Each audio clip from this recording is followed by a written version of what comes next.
नमस्कार प्रिय विद्यार्थियों, मेरे प्रिय मित्रों। आज हम ना एक बहुत ही एक महत्वपूर्ण टॉपिक के ऊपर इस वीडियो में चर्चा करने वाले हैं। इस टॉपिक को उसका अध्ययन करने वाले हैं और वो टॉपिक है पद परिचय। ये पद परिचय कक्षा 10वीं कोर्स A में 4 नंबर का पद परिचय आपका आना ही आना है। तो आपको किसी भी प्रकार की कोई समस्या पद परिचय में ना हो, आसानी से आप इसको समझ सकें, तो इसी उद्देश्य को लेकर मैं आया हूँ इस वीडियो में और आपकी समस्याओं को दूर करने के लिए आया हूँ। हालाँकि प्रिय विद्यार्थियों, इस वीडियो में थोड़ा कुछ छूट जाएगा, इसके लिए मैं अगले वीडियो में आपको वो सारी चीज़ें दूँगा, तो आप अगले वीडियो का इंतज़ार कीजिएगा, जिसमें मैं आपको ये बताने वाला हूँ कि क्रिया विशेषण क्या कहलाते हैं, कौन-कौन से क्रिया विशेषण होते हैं, कैसे आप समझ पाएंगे कि ये क्रिया विशेषण है, कैसे आप समझ पाएंगे कि ये अव्यय है, कौन सा अव्यय है, कौन सा क्रिया विशेषण है। इसकी बहुत विस्तार से मैं जानकारी दूंगा, जिससे कि आपको पद परिचय में कोई भी समस्या ना आए। तो लेकिन उससे पहले आप इस वीडियो को देख लीजिएगा। हाँ, चैनल को ज़रूर सब्सक्राइब कर लीजिए कि यदि सब्सक्राइब नहीं किया है तो वीडियो को लाइक कीजिए, शेयर कीजिए और अपने सुझाव मुझे कमेंट बॉक्स में ज़रूर दीजिए। चलिए तो हम अध्ययन आरंभ करते हैं। पद परिचय क्या है? तो सबसे पहले हमें समझना होगा कि पद क्या है। पद क्या कहलाता है? जब कोई शब्द किसी वाक्य में प्रयुक्त होता है तो उसे ही पद कहा जाता है। देखिए, जो भाषा की सबसे छोटी इकाई होती है वह होती है वर्ण। वर्णों के सार्थक मेल से जो बनता है वह कहलाता है शब्द और शब्दों के मेल से बनता है वाक्य। तो उसी वाक्य में जो कोई शब्द होता है उसका जब हम व्याकरणिक दृष्टि से परिचय देते हैं तो उसको हम क्या कहते हैं? पद परिचय कहते हैं। देखिए, इन पदों का व्याकरणिक परिचय देना ही पद परिचय कहलाता है। परिचय मतलब जानकारी देना। जैसे हम अपना परिचय देते हैं, किसी का परिचय लेते हैं, तो उसमें हम क्या करते हैं? किसी की जानकारी देते हैं, अपनी जानकारी किसी और को देते हैं। तो यहाँ पर हम किसका परिचय देंगे? यहाँ हम पद का परिचय देंगे, मतलब पद की जानकारी देंगे। अब पद का परिचय में क्या दिया जाना चाहिए, क्या नहीं दिया जाना चाहिए, कैसे होगा, तो हम देख लेते हैं। तो देखिए, अर्थात वाक्य में आए संज्ञा, सर्वनाम, क्रिया, विशेषण आदि का अलग अलग और पूर्ण परिचय देना ही क्या कहलाता है? पद परिचय कहलाता है। किस किस का परिचय दे सकते हैं हम? दो चीज़ों का दिया जाता है। वैसे तो पद दो प्रकार के होते हैं। देखिए क्या कौन कौन से होते हैं दो प्रकार के। एक होता है विकारी शब्द या विकारी पद और दूसरा होता है अविकारी शब्द या अविकारी पद। तो विकारी शब्द या पद कौन कौन से होते हैं? संज्ञा, सर्वनाम, विशेषण और क्रिया। ये क्या होते हैं? ये सारे के सारे विकारी शब्द होते हैं, विकारी पद होते हैं। अविकारी के अंतर्गत क्या क्या आएगा? तो अविकारी के अंतर्गत आता है क्रिया विशेषण और अव्यय। अव्यय में क्या आएंगे? समुच्चय बोधक, संबंध बोधक और विस्मयादि बोधक आदि। ये हमारे किसके अंतर्गत आते हैं? अविकारी शब्दों के अंतर्गत या पदों के अंतर्गत आते हैं। अब विकारी और अविकारी क्या कहलाते हैं? तो देखिए प्रिय विद्यार्थियों, विकारी शब्द वो कहलाते हैं जिनमें परिवर्तन हो जाता है।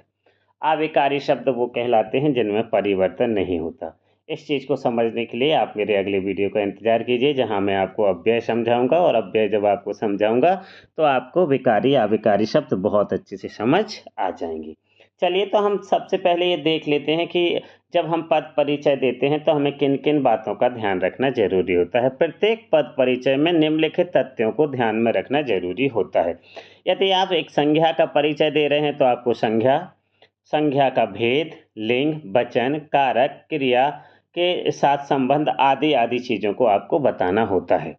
यदि आप सर्वनाम का परिचय दे रहे हैं तो सर्वनाम, उसका भेद, लिंग, वचन, कारक, क्रिया, काल, वाच, कर्ता आदि आदि का आपको क्या करना पड़ेगा? परिचय देना पड़ेगा। ठीक वही विशेषण के अंतर्गत होगा। विशेषण के भेद, विशेष, लिंग, वचन, संबंध आदि इन चीज़ों को आपको उसमें परिचय देना ही होगा, उसकी जानकारी आपको देनी ही होगी। अब आगे चलते हैं हम क्रिया में। तो क्रिया में भी ठीक यही स्थिति होगी। क्रिया का भेद, लिंग, वचन, काल, पुरुष, वाच्य, प्रयोगकर्ता, कर्म का संकेत आदि आदि जो भी चीज़ें उसके अंतर्गत आ रही हैं, आपको उनका क्या करना पड़ेगा? परिचय देना होगा। अब हम और आगे बढ़ते हैं कि हम इसको और कहाँ देख सकते हैं। तो जब हम अविकारी शब्दों में आते हैं, क्रिया विशेषण, तो यहाँ आपको क्या देना? यहाँ क्रिया विशेषण के भेद और जिस क्रिया की विशेषता बताई जा रही हो उसकी आपको जानकारी देना है। बस अविकारी शब्दों में हमें इतना ही करना होता है। समुच्चय बोधक अव्यय, इसमें भी वही होगा, आपको भेद बताना है और जिससे संबंध बताया जा रहा है उसकी आपको जानकारी देनी है। संबंध बोधक में भी आपको वही भेद या प्रकार बताना है और जिससे संबंध बताया जा रहा है उसका उल्लेख आपको करना है। विस्मयादि बोधक में भी आपको उसका भेद, उसका प्रकार बताना है और जिस भाव का बोध हो रहा है उसकी आपको जानकारी देनी है। विस्मयादि बोधक में भाव का बोध कैसे होगा? जैसे आश्चर्य है, घृणा है, डर है, क्या है वो, तो आपको वो चीज़ यहाँ पर दिखानी होगी। दुख है, खुशी है, वो जो बोध उस विस्मयादि बोधक में हो रहा होगा आपको उसकी जानकारी देनी होगी। चलिए हम कुछ उदाहरणों के माध्यम से देख लेते हैं कि पद परिचय कैसे दिया जाएगा। जैसे देखिए यहाँ पर हमने एक उदाहरण लिया है, वह लड़की बहुत सुंदर है। अब यहाँ पर हमने क्या कर रखा है, यहाँ पर 3 शब्दों को, 3 पदों को रेखांकित किया गया है, अंडरलाइन किया गया है, लड़की, बहुत और सुंदर। अब इसका हमें क्या करना है, इसका परिचय देना है। तो लड़की क्या होगी? प्रिय विद्यार्थियों, लड़की संज्ञा है। कौन सी संज्ञा है? जातिवाचक संज्ञा है। जातिवाचक संज्ञा क्यों है? क्योंकि ये पूरी लड़की समूह को बता रही है। फिर एक वचन है, चूंकि लड़की है, स्त्रीलिंग है और कर्ता कारक है, तो ये आपको इस प्रकार लड़की का आपको पद परिचय देना होगा। अब है बहुत। अब बहुत क्या है? तो बहुत प्रविशेषण है जो सुंदर विशेषण का क्या कर रहा है कि विशेषता बता रहा है। अब सुंदर क्या है? तो सुंदर विशेषण है। कौन सा विशेषण है? गुणवाचक विशेषण है। अब एक वचन है या बहुवचन है? तो एक वचन है, स्त्रीलिंग है, क्योंकि विशेष जो लड़की है उसकी विशेषता को यहाँ पर बताया जा रहा है। तो इस प्रकार हम क्या करेंगे, इस प्रकार हमें पदों का परिचय देना होगा। हम इसको और आगे समझ लेते हैं कुछ और उदाहरणों के माध्यम से। तो देखिए अगला उदाहरण है, चीता तेज भागता है। यहाँ पर आप इस वाक्य में देखिएगा, यहाँ पर आपको चीता, तेज और भागता है, इन 3 पदों को रेखांकित किया गया है। अब चीता क्या है? तो चीता संज्ञा है। कौन सी संज्ञा है? जातिवाचक संज्ञा है, क्योंकि यहाँ सारे चीता समूह को बताया गया है, ना कि किसी एक चीता को। अब चीता क्या है? तो चीता पुल्लिंग है और चीता क्या है? चीता एक वचन है, वचन के रूप में। तो ये हमारा क्या हो जाएगा? ये हमारा पद परिचय हो जाएगा। अब अगला पद था तेज। अब तेज भागता है। यहाँ देखिए जो भागना क्रिया है उसकी विशेषता बताई जा रही है। तो यहाँ हम देखेंगे तेज। तेज क्या है? क्रिया विशेषण है।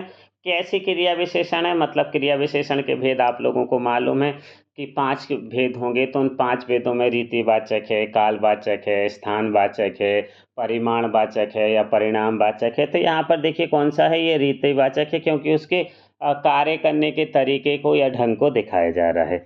और भागता क्रिया की क्या की गई है? विशेषता बताई गई है। तो बस ये इतना इसका क्या होगा? पद परिचय होगा। अब भागता, भागता क्या है? क्रिया है। कैसी क्रिया है? अकर्मक क्रिया है। फिर कृत्रिवाच्य है, वर्तमान काल है, एक वचन है, पुल्लिंग है। ये सारे आपको क्या करने होंगे? एक पद के अंतर्गत उसका परिचय देना हो गया। अपने गांव की मिट्टी छूने के लिए मैं तरस गया। 2018 के बोर्ड एग्जाम से ये प्रश्न पूछा गया था, तो मैं उसको भी आपको समझाता हूँ। गांव की क्या है? संज्ञा है, जातिवाचक संज्ञा है, एक वचन है। चूंकि की है गांव से जोड़ा गया है तो संबंध कारक है, तो यहाँ संबंध कारक हम लिखेंगे। अब मैं तरस गया, तो मैं क्या है? वह सर्वनाम है। कौन सा सर्वनाम है? उत्तम पुरुष है, एक वचन है और कर्ता कारक है। ये आपको परिचय देना होगा।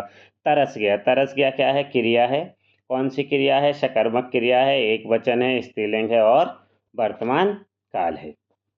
ऐसे ही कुछ और उदाहरण दिए हुए हैं जिसमें मैं समुच्चय बोधक को भी समझा देता हूँ आपको। तो देखिए यहाँ पर है, और वहाँ जीवन अस्त व्यस्त हो गया। अब इसमें जो और है वह क्या है? यह समुच्चय बोधक अव्यय है। तो बस आपको इतना लिख देना है कि अव्यय कौन सा? समुच्चय बोधक। बस आपका ये पूरा का पूरा जो परिचय था वह हो गया। अब अस्त व्यस्त हो जाता है, सॉरी वहाँ एक और शब्द दिया हुआ है, वहाँ, वहाँ का। तो वहाँ क्या है?